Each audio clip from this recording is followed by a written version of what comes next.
Hello everybody, what is going on? Jimmy here, back with another video. Hope you are doing well. I know it has been a little bit of time since my last video, so I wanted to get this one out to you all. I've been incredibly busy. I did beat this game a week or so ago, but I have not had time to actually record the video. I will be posting this video the exact same day I recorded just because I want to get it out there.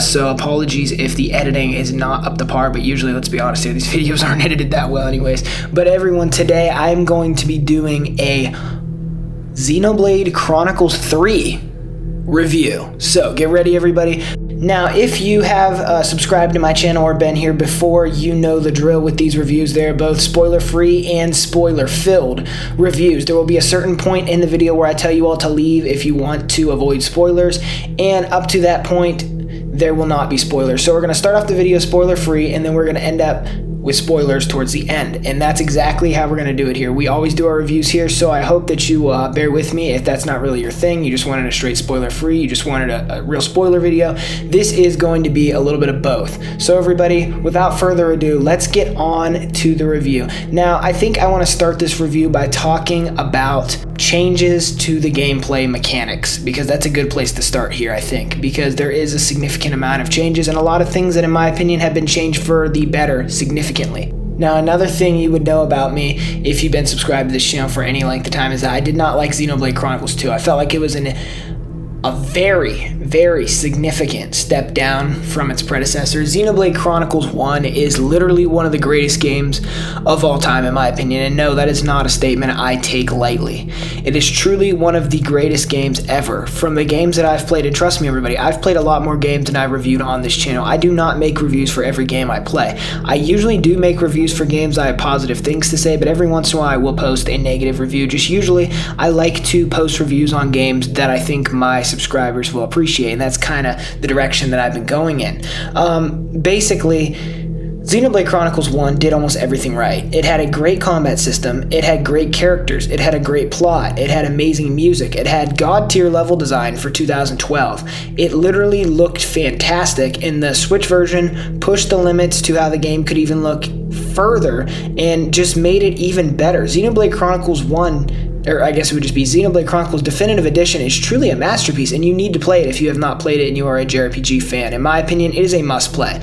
Anyways, guys, how does this correlate with Xenoblade Chronicles 3 and 2? Well, anyways, after I beat Xenoblade Chronicles 2, I was, kind of worried about Xenoblade Chronicles 1, because the fact that I did not really enjoy Xenoblade Chronicles 2. I just beat the game because it was a brand new game for Switch. It was an exclusive for the console. I was excited to have the console in my hands, and it was just one of those games that just seemed like a default for me. You're a big JRPG fan, it's the new JRPG exclusive. Let's just buy it and let's see what it is.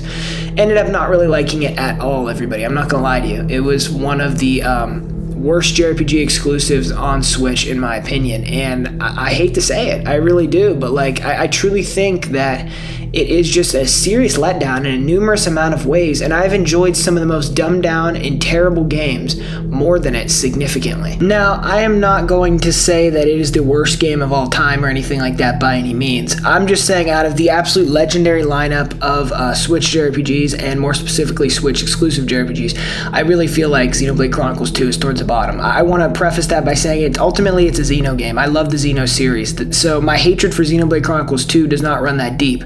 It's just I hold this series to such a high standard that I really, expected more out of Monolith Soft, especially because the fact that they had just helped with Breath of the Wild. The amount of great games that the Switch was pumping out, I truly thought that Xenoblade Chronicles 2 was going to be a masterpiece, and I was really let down when it wasn't. Now, I have grown to like it more over the years. I feel like if you go back some of my older videos, if I ever mention it or talk about it, I'm definitely more negative towards it than I am today. But that's kind of like what happens when you replay it again, and I feel like I've kind of learned to care more about the characters and stuff than I did before, but ultimately still, like I said, it's just not that great of a game. But I don't want to turn this entire video into a Xenoblade Chronicles 2 hate fest. My point is that I was going into this game very suspicious, because on the one hand, out of the Blade games, I was kind of mixed. I thought Xenoblade Chronicles 1 was amazing. I thought Xenoblade Chronicles 2 was not good, and so I was kind of worried that Xenoblade Chronicles 3 would follow a similar footsteps to Xenoblade Chronicles 2, but my god was I wrong, and I'm so happy to be wrong, because this game is easily the greatest game of the year and easily one of the greatest Nintendo Switch games I have ever played in my life. This game, Xenoblade Chronicles 3, is something to truly behold. It is nearly a perfect game. I mean, I don't even know where to begin. Xenoblade Chronicles 3, to me, is taking the best things from the first game, the best things from the second game, a bunch of things from the overall Xeno games, like the main series, putting them all together and honing the craft that they have created. And I truly feel that they have honestly reached the ceiling of what a Nintendo Switch action RPG can truly be, taking full advantage of the hardware and making sure that the game is very engaging, it is very good, the combat is absolutely phenomenal, the music is absolutely incredible. I'll be playing some of that music later on in this video. The characters, fantastic. The actual main plot is amazing. They've really improved the items. They've really improved the class system, which is a feature that I never really thought I'd want in a Xenoblade game, but I really, really like it. It's so much better than the blades. The blades were just like Pokemon, and there's nothing wrong with doing that monster collecting type tactic. The problem comes in when you needed certain blades to do certain skill checks. That was the most annoying thing ever, and I'm so happy that it is gone and it doesn't seem to be coming back. Thank God for that. But yeah, so basically this game it just takes mostly every single thing that I love about the Xeno games. It brings them all together and truly makes what I'd consider an absolute masterpiece of a game. Now, I know everyone's going to say Game of the Year this year is Elden Ring, and you're allowed to have your own opinion. I'm not going to hate you.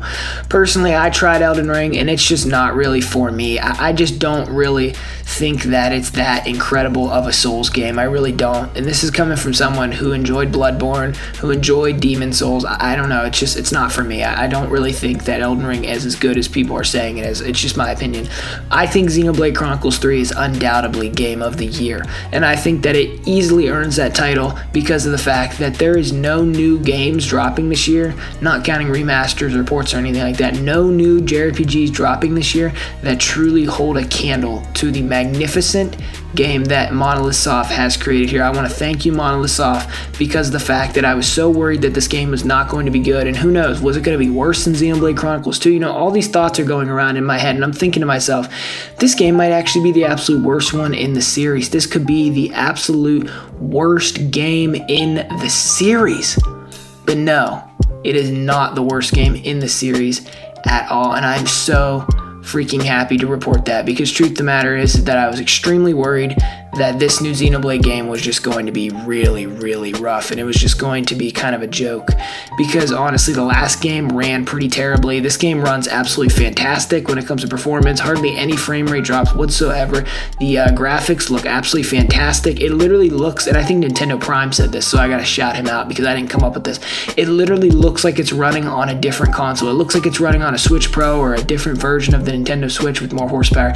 It literally looks like it is running on a different console. Xenoblade Chronicles 2, literally we thought it was pushing the ceiling of the Switch, but in reality it was not. It was just poorly optimized compared to Xenoblade Chronicles 3, and it was just an absolute mess compared to Xenoblade Chronicles 3. That game, Xenoblade Chronicles 2, chugged so hard. The environments were so big and pointless, and I love big environments, but they were just pointless.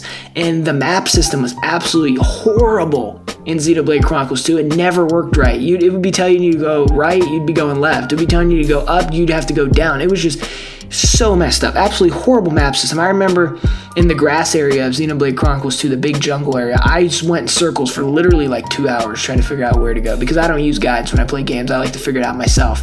And yeah, so I cannot be happier about the changes that they've made. Now, there's one significant change that they did make that I'm not happy with, and I gotta be honest with you.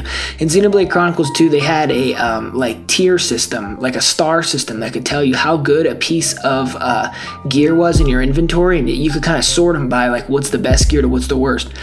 I kid you not, I have probably spent 10 hours in this game just building class setups and everything, and I think that the truth is that I would be able to get through it so much quicker if I could just sort these things. I have to scroll through each one by hand and pick them out because there's no option to sort them by order, and it is the most infuriating thing that I truly feel like is a huge step down from Xenoblade Chronicles 2, and that is something that I am just not happy with whatsoever. I really wish they would have done a better job with that, and I seriously think that, you know, if this game gets an update and it does add something like that, which I think is very unlikely that they would change the mechanic of the game to that degree, but if they do it, I would be so happy, because honestly, the way this game is set up right now, you need literally like a half hour to an hour to literally make like the best build, because you cannot find each item. You got to go through them all until you find which one. Okay, so this one blocks more, this one does more damage to terrestrial life. You got to see the percentages, you got to remember which one's which. Like, it's just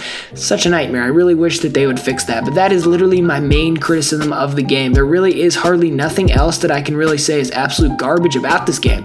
Now, there's a couple points in the game where I do feel like they could have done a better job on different things. The only other criticism I can really give this game, like the only other, like, you know, kind of significant criticism, but really not that significant at all, is I really feel like hard mode is not hard.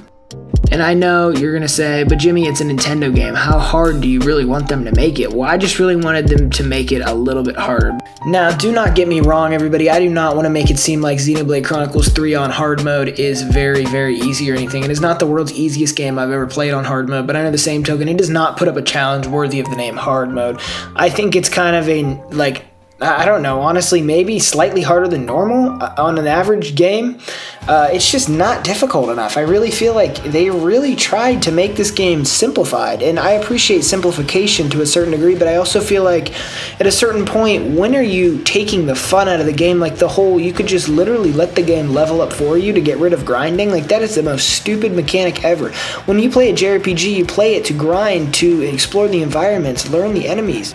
I just don't see the point of playing a game if it will literally level up for you. At that point, to me, I mean, if I want the game to play for me, there's probably 100 games I could just watch Let's Plays of and have somebody else play them for me. You know, like, I like to actually play the game. And if you watched my other videos on Xenoblade Chronicles 3, you know that I was playing on hard mode, and I was really looking forward to the challenge that it would put up, and I really feel that besides one boss fight, and I cannot name it because this is not the spoiler section of the video, one boss, I should say character rather than boss fight, because it's more than once, but one character in the game does put up a pretty decent fight, and it doesn't really make any sense because this one boss character puts up a harder fight, in my opinion, than the actual final boss of the game does. So it's really, really strange, and I do not understand why it is like that at all, everybody. But yeah, overall, hard mode is not very difficult at all. Between all the side quests, between the game literally letting you level up, you know, the game will literally level up for you. It is not a very difficult game to play on hard. And if you're worried about, oh, I might as well put it on normal or easy because, you know, I just don't know if I'm going to be able to handle on hard. Trust me, you're going to be able to handle it on hard, and you're not going to have a problem with that whatsoever. But yeah, I mean, if your worst problem in the game is that it's kind of too easy, that's not really that big of a problem. I guess looking back at it, you could just avoid all the areas where the game levels you up. You could just avoid doing some of the side quests until you beat the actual main game, and that's kind of the situation I got in. I started doing all the side quests, and by the time I got to a boss fight, I'd be like level 58 and they'd be like level 41, and I'd be like, oh my god, or like level 45, I should say, probably, because I don't think the boss fights ever, you know, I think it was only 0s and 5s. I think it was only like 40, 45. Like, I don't think that there was any boss fights that were 41, but it's a totally another story that does not matter at all. I do not know if you could tell based on all the stuff I've said in this video, but yeah, I mean, this game, in my opinion, is literally one of the greatest JRPGs of all time. It would probably make a top 10 list for me. This game is a modern day masterpiece, and I seriously need you to play it if you have not played it before. Like I said, music, what you're hearing right now, absolutely insanely good. Combat, absolutely insanely good. Characters, phenomenal. Storyline, absolutely great. A really, really, really cool protagonist as well. Like, Noah is a great protagonist, a serious step up to Rex, and honestly, a formidable opponent for Shulk, you know what I mean, when it comes to the best Xenoblade protag. I still say Shulk's better. Maybe it's nostalgia coming out of me, but I really don't think it is. I think Shulk is the GOAT. But basically, everybody, as you can tell, I have nothing but praise for this game. Before I go to the spoiler section of this review, I actually wanted to rank the Xenoblade games. Please God, port Xenoblade X Nintendo, just to show you guys exactly where I stand with these Xenoblade games. So that's exactly what I'm going to be putting up on screen right now, my tier list of the Xenoblade games, and this is exactly how I would rate them, everybody. So starting us off in S tier, we have Xenoblade Chronicles Definitive Edition. Absolutely did an amazing job enhancing what was already a masterpiece there. Future connected content, absolutely incredibly good. Seriously recommend Xenoblade Chronicles 1 to any JRPG fan. Following it up in A tier, I have to say Xenoblade Chronicles 3 put up an amazing fight. I do not feel like it is worthy of the S tier, everybody. Although I feel like it is a masterpiece, I feel like Xenoblade Chronicles 1 is a masterpiece above it significantly enough to be put a whole letter down, but that is not knocking the game. It's just, you know, Xenoblade Chronicles 1 is literally one of my favorite games of all time, whereas Xenoblade Chronicles 3 is one of my favorite games in recent years, you know, so it's just a little bit of a difference there. No hate to Xenoblade Chronicles 3 whatsoever. It's absolutely a masterpiece. Please play the game. I put no games in B tier. Maybe that's where Xenoblade Chronicles X would go. Maybe it'd even go in A or S. I have no idea. I've never played it. I'm still waiting on Nintendo to port it. Hopefully they will actually do that sometime soon. Hopefully after the Xenoblade Chronicles 3 DLC comes out, we could finally get a port of Xenoblade Chronicles X. We really, really, really, really need one. And below that in C, we have Torna, the Golden Country, which I feel like takes the best aspects of Xenoblade Chronicles 2 and kind of brings them out while leaving most of the horrible aspects of it aside. It is shorter, it is sweeter, it has, you know, really fun combat. It kind of hones in on everything that I kind of liked about Xenoblade Chronicles 2 and does not contain too much of the bad stuff. Still enough bad stuff to not be a B or A tier, but definitely a solid title. And in D tier, we have Xenoblade Chronicles 2, in my opinion, by far the worst Xenoblade game and absolutely the worst Xeno game. Maybe I'll do a whole Xeno tier list one day. But currently, Xenoblade Chronicles 2, at least out of the Blade games, it is the weakest. It's the worst one, in my opinion. And if there was an F category, I would not put it there. I would keep it in D, everybody, because I do not feel like the game is absolute failure, is absolute trash. I feel like it's close, but it is really not. I just hold this series to a really high standard. It being in D tier is still better than a lot of games series what I would put in their A or B tier, everybody. So I want to make that clear. I'm biased to Xenoblade. I'm biased to the Xeno series as a whole. It's literally like one of my favorite JRPG franchises, if not my favorite. I mean, honestly, some days you might ask me, I might tell you it's actually my favorite. So now you see how much I care about these games. So, you know, I'm a little bit hard on them for sure, but it's for good reason. Xenoblade Chronicles 2 in D tier, I feel like there was a lot of things they could have improved about the game, and I kind of talked about them in this video, everybody. But ultimately, that is exactly how I feel about these Xenoblade games. This is exactly my tier list. I hope you enjoyed the video. If you're going to stop watching here, this is exactly where the spoiler-free section is going to end, everybody. From now on, we're going to be talking spoilers, so buckle up, everybody, if you're going to stay with me for this, because I do feel as if things are going to get exciting. So let's get on to the spoilers for Xenoblade Chronicles 3. Now, I want to start out by saying the whole situation between Noah and Mio is an absolutely beautiful love story. I think they did an amazing job with that. The situation between N and M is absolutely really, really cool. The fact that N did all of those horrible, horrible, malicious things just to be with M, just to have their freedom as Mobius, just to not have to repeat this horrid cycle over and over again. It's an incredibly interesting concept, and I really think that Monolith Soft did an amazing job with it. I'm really, really happy with the actual plot. I think the plot is by far one of the greatest JRPG plots of all time. I do feel like there are a couple areas where they could have definitely improved. Senna, for one, not really having that big of a role in the story until very, very like close to the mid/end point. And when I say her not having a big point in the story, I mean like literally hardly not contributing whatsoever. And then towards the end, she does contribute a little bit, but the thing is that I do not feel like it is enough contribution even when she does.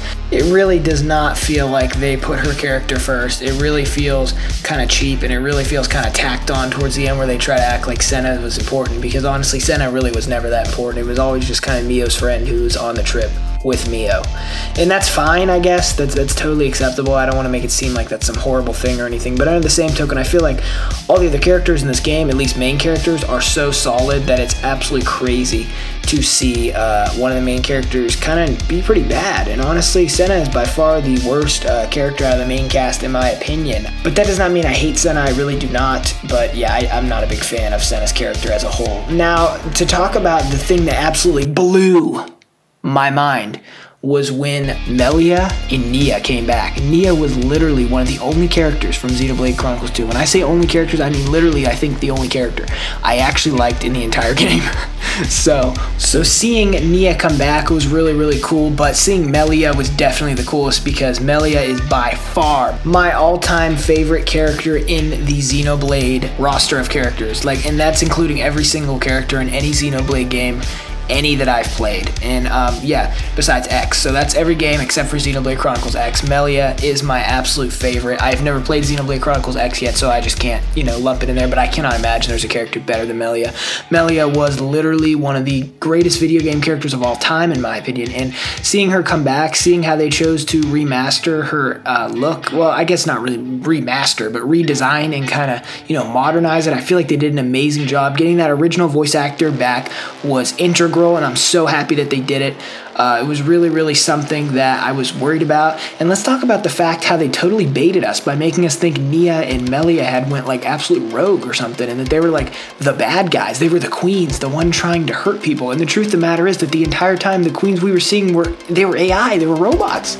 They were literally robots, and they were just artificial intelligent thinkers, and that's the reason why they had masks on, because the truth of the matter is that underneath the mask was nothing but robots. So that was a really cool moment in the story, probably in my opinion the greatest moment in the entire story, because it was just wow, no one saw that coming. I was just kind of shocked, kind of sad at Monolith.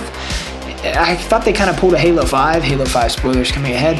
I thought they kind of turned how they turned Cortana into the villain in Halo 5. I thought they were really turning Nia and Melia into some kind of horrible, vicious queens that were just trying to take over and trying to, repeat this cycle of humans coming back to life over and over again, only living to be 10 if they could survive, to then be rebirthed.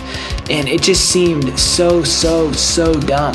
And it seemed wow, that's just so sad that these horrible queens would do these things to their own people, and the people obviously didn't know that they were going to be reborn, but we found that out throughout the story. But it was so nice when that really wasn't the case. It was so reassuring. I should have known Monolith Soft wouldn't turn Melia and Nia, two fan favorite characters, into bad guys. I should have known that.